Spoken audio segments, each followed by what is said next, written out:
17. The Old Order. Chalcedon Position Paper number 237.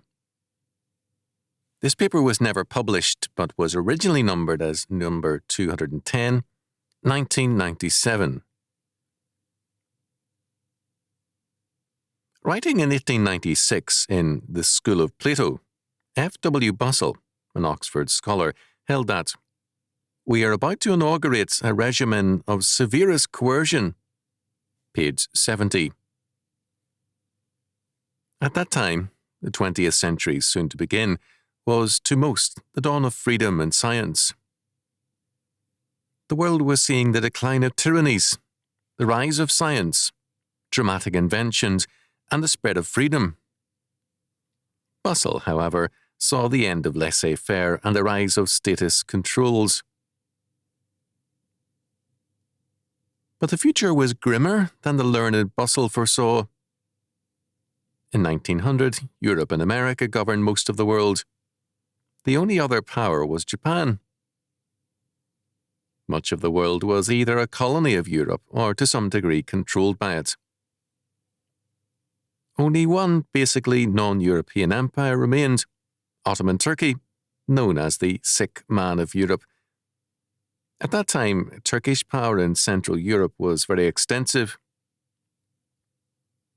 The European imperial powers were all expected to become more, quote, democratic, end quote. Kings ruled much of Europe still, but they were sharing their powers increasingly with the people.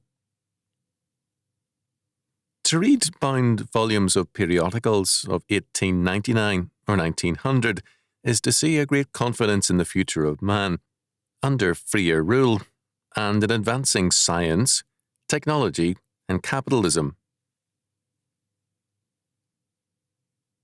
Lawrence Lefort, in The End of Glory, an interpretation of the origins of World War II, 1970, saw World War I as an earthquake that cracked the once successful power of the old order.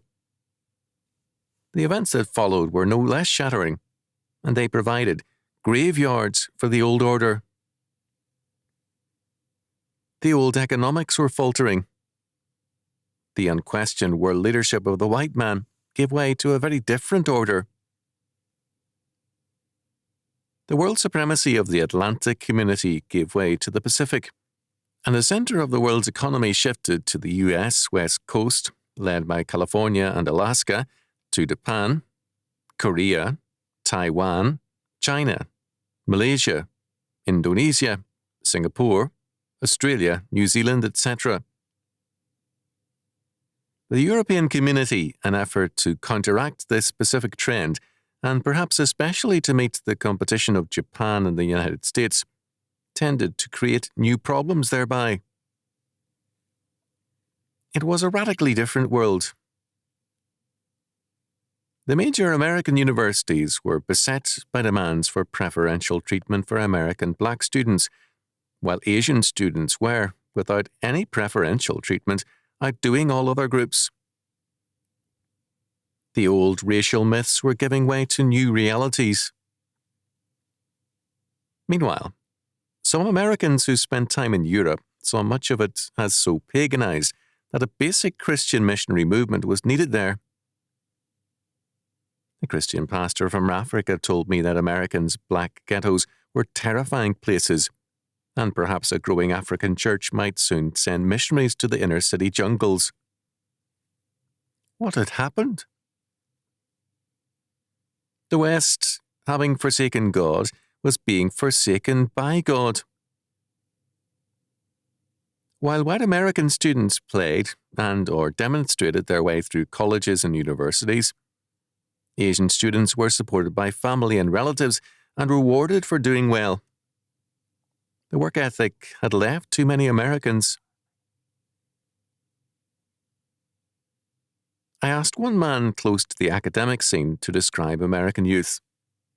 He answered in one word: lawless. When I asked if that meant no regard for God's law, he laughed.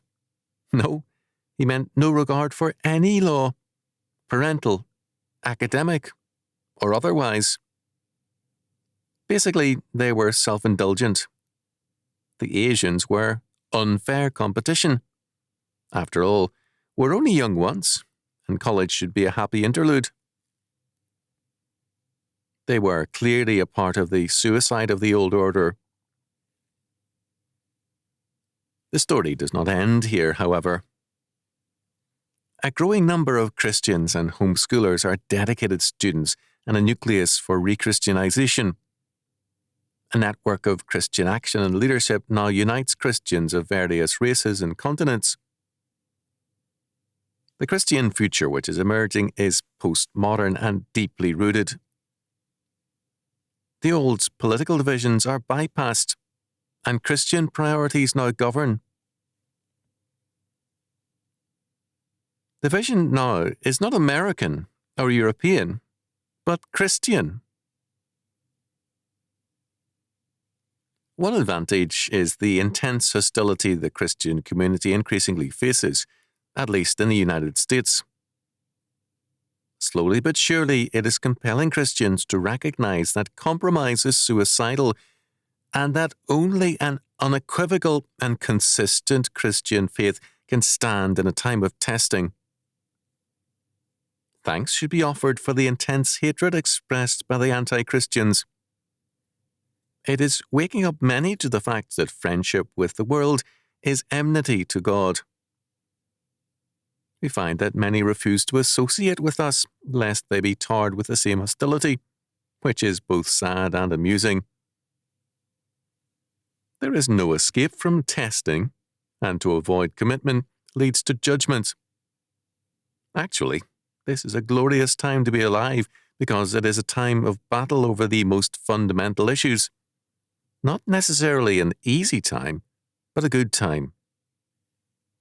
Where do you stand?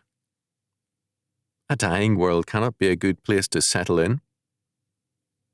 A century of death for the old order can lead to victory